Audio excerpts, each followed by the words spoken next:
being a canine officer is just it's a very special assignment. I've done this for 12 years now.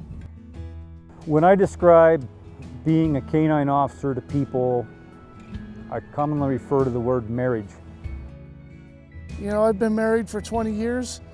I've seen my wife maybe 4 hours of the day if we're lucky, and I'm with my dog 24 hours a day. So that bond between him and I is just phenomenal. So when I was selected to start working with Canine Amp, it was really a dream come true because this is something that I've always wanted in a career. And I knew how good of a dog Amp was because of working with her in the past on the road. So when the opportunity came for me to start working with her, it was a great experience. You know, I constantly think about his safety and the safety of the officers with me. Obviously, the safety of the public is definitely number one. He has a ballistic vest that he wears, which gives me peace of mind to make sure that he's safe going into the environment. I wear a vest. I want to make sure he's safe as well. A lot of people think that the dogs spend their lives protecting us. Actually, that's a small percentage when we're working. We spend more of our time protecting them.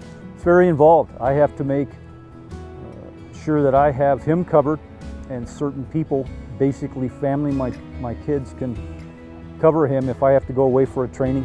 And he just loves to chase a ball. He's got a ball we play with in the backyard, and we work on control work and obedience, and while he gets to play with his ball, that's probably his favorite pastime. While we're out working, his favorite thing is to go out and track and look for suspects and crimes and locate those suspects and find them. That's one of his favorite things to do. When we get home, he's got a vest, he's got a collar that he wears that's kind of his uniform. We get to the house, he takes those off, and he just becomes a dog. You know, he's got balls that chews on and bones, and we've got 2 other dogs at the house that he runs around and plays with, and he's just a normal dog at the house. He jumps on the couch, he'll lay there, cuddle with you. He jumps on the bed. He's just a dog. They're very much involved in your life, and they have to be your #1 priority. When I go home and I turn him loose in the house, he has no interest in me. He'll go find my daughter, and that's where he hangs out for at least an hour and a half. And then once they do their thing, then he'll wander around the house and check on me. They definitely want to do things to please us. So, I mean, his life is to keep me safe. That dog, anytime I'm out of the car, he is constantly watching. And if I'm up, on a traffic stop or something like that, he's watching. And if I take somebody out of the car to put handcuffs on him or to pat him down, he goes crazy. I mean, he wants to be there to protect me. These dogs are high-performance athletes, and they do a great service to the community.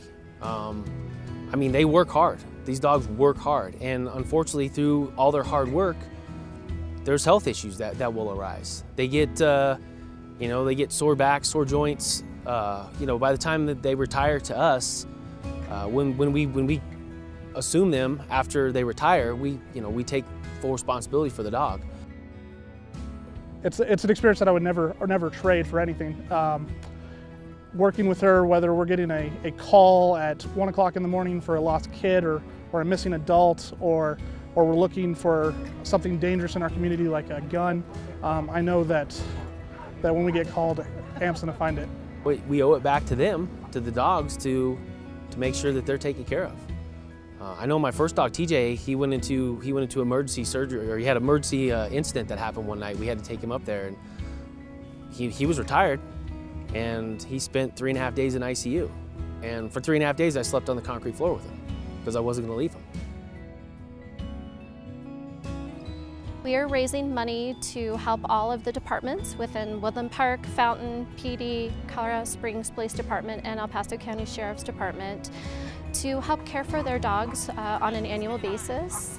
They need medication, food, tennis balls, dog beds. There's additional vet bills. So we want to help out. We want to give back. We think that they're an important part of our community and the lives of these officers. They're their 4-legged partners. The goal is to raise $100,000, which is the cost of about $3,500 annually to take care of all of these dogs. We want to be able to make sure that we can give to everybody. It's the right thing to do for these dogs. Like I said, a lot of people say, well, they're just a dog. Well, it's not just a dog, it's my partner.